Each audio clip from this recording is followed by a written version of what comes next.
So, Helluva Boss. This is gonna be rather hard to talk about. And to be honest, I still love the show to a degree. I think the animation is a beautiful. I love the music. I love the characters. It's an all about good show.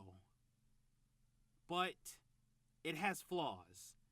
And I'm going to be talking about those, or maybe as to why that I'm more of basically sort of mix on Hell of a Boss. And before anyone tries to take out the pitchforks and start an angry mob, this is merely my opinion, and I really hope I don't get attacked by this because I still love Hell of a Boss, but I do want to talk about the things that I'm starting to notice, and hopefully this will be something we can agree on. If not, I'm sorry. And this is just something that's coming off the top of my head, like most of my other reviews and whatnot. And again, I really hope that you guys are civil about this. And I just wanted to just talk about um, some things about Hell of a Boss that I wish that was more explored.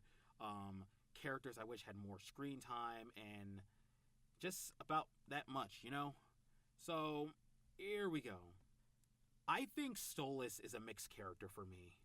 When I first started it, I really liked the character. I really like his relationship with Octavia, and I really like the relationship they were going with Blitz about how the social structure, like how Stolas is a royal and Blitz is just a lower class imp, and I really enjoyed it. But then I really started to notice in season 2 how they started to focus a lot more on that aspect, to the point that most of the other characters don't really got that much to do unless you're named Moxie, and how basically just whenever Stolas and Blitz always have this argument, and about how Blitz feels like Stolas looks down on him, it's always treated like Blitz is in the wrong. And it's basically kind of like how this is something I've talked about on Reddit, and I talked about this with my friends, and how I said that I kind of wish that Stolas had a realization about his classism and whatnot, or about how I wish he apologized to Blitz for looking down on him and him realizing that in season 2, but that never actually really happened. And I got a bunch of comments saying like how he's gonna realize that in season 3, or like how you don't understand, or just like how it's basically already happening. He already lost his status, his wealth, his daughter. And I'm just like, guys, I just want him to realize how much he looks down on imps. He still has that bit of classism in Sinsmith. There was that line. And honestly, that kind of proves my point. And I even deleted it because I wasn't going to get anywhere. Because, like, I seen a lot of people defend Stolas, basically saying, like, poor baby and whatnot, how he lost everything. Like, I do agree with that to an extent. I just wish that the show calls him out on how much of a hypocrite he is, and how he looks down on Blitz. Because, like I said, most of the time people take Stolas' side. And I know we always get to the whole, you have to wait until season 3, it's going to get there. That's kind of a poor excuse. I hear that all the time, and it just kind of feels like you guys are deflecting from criticism. My next one is the lack of villains, or ones that don't feel like a threat. Stryker felt like a threat during his first appearance in the first season, and then after that, I don't know. He just kind of lost me. Like, I was hoping for more of him, and it just, yeah.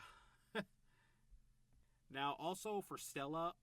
Now, let's be honest, I don't really mind Stella being basically abusive, because there are abusive women out there. And I really do like how Hell of Boss really showcased that. But I really want her to just, show a lot more of her intelligence. Not have her just be this one note cackling woman who basically has her brother doing all the work, you know? I don't know.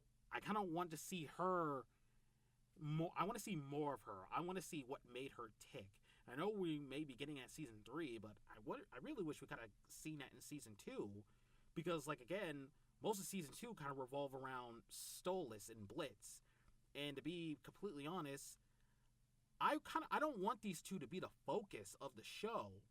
That's like saying if Lumini was the main focus of the Owl House, everything regarding Belos, the Titan, Ida, and all that lore with the Owl House, that would be sidelined in favor of Lumini. But luckily, the Owl House didn't do that. Lumini is a focus, but not taking full center of what makes the plot of the Owl House interesting.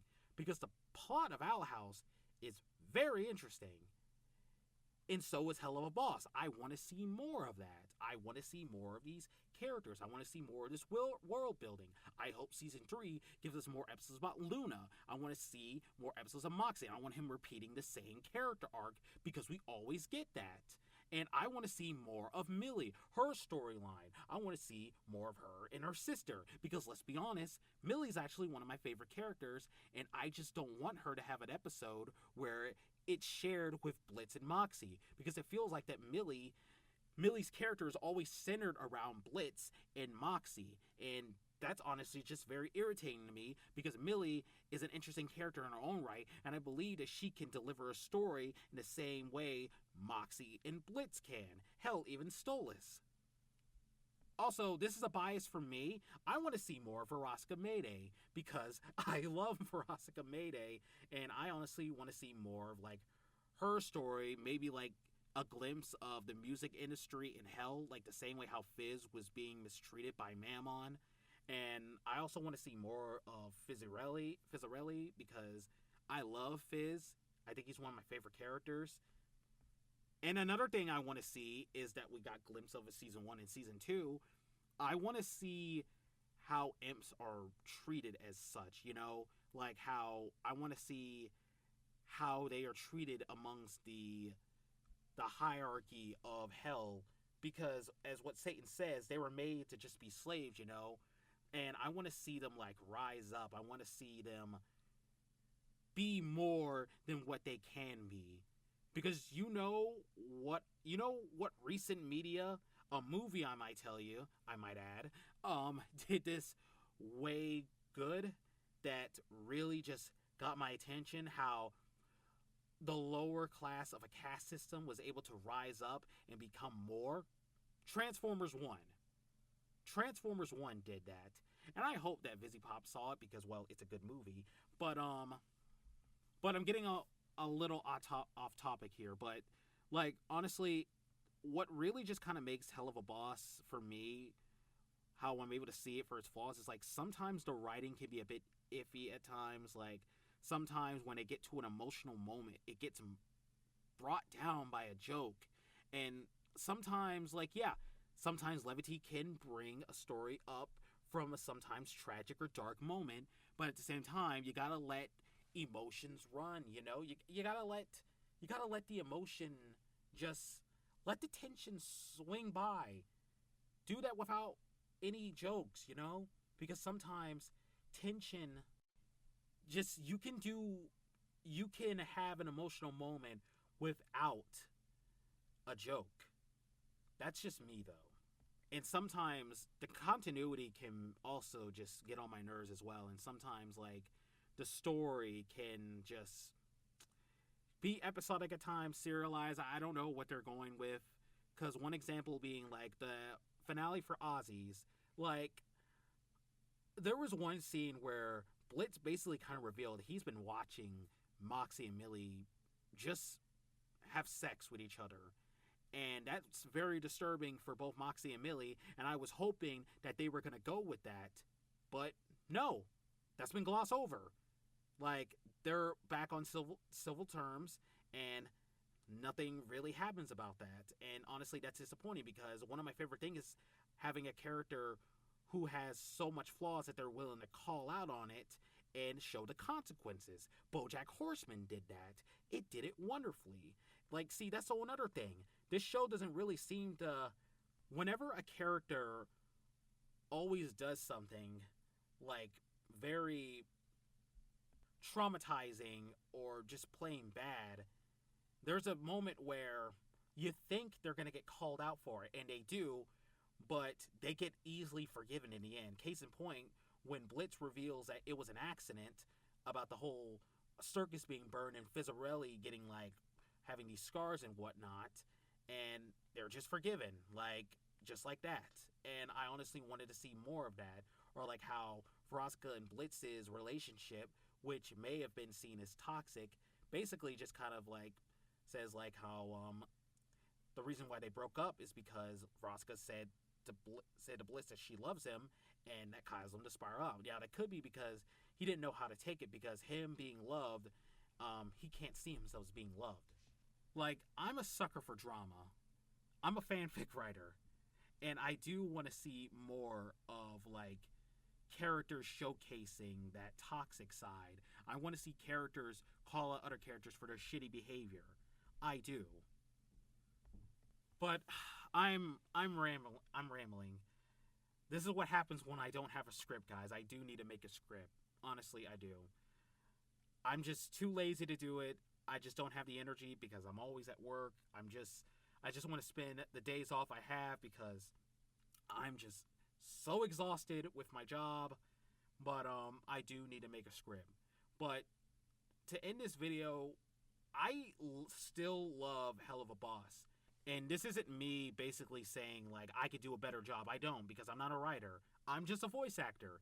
And I just want to voice my criticisms about Helluva Boss. And I hope to God that you guys don't attack me if I say they incorrect, because please don't. I'm not very confrontational, and I am just not dealing with that. It's already 2025. I'm just trying to make it through. I'm just trying to make it like everybody else. But again, to end this video, if you like Helluva Boss the way it is, that's fine. But I still have problems with the show, and I just want it to be better. And I really also don't care for the jokes, too. Sometimes the jokes just don't land for me. I think the swearing is a bit too much. But that, again, we all have our tastes. Also, why wasn't Ozzy the one who was standing up for Stolas? Who's Fasago? I know he is. He's part of the Eric Oishas, but why was he there?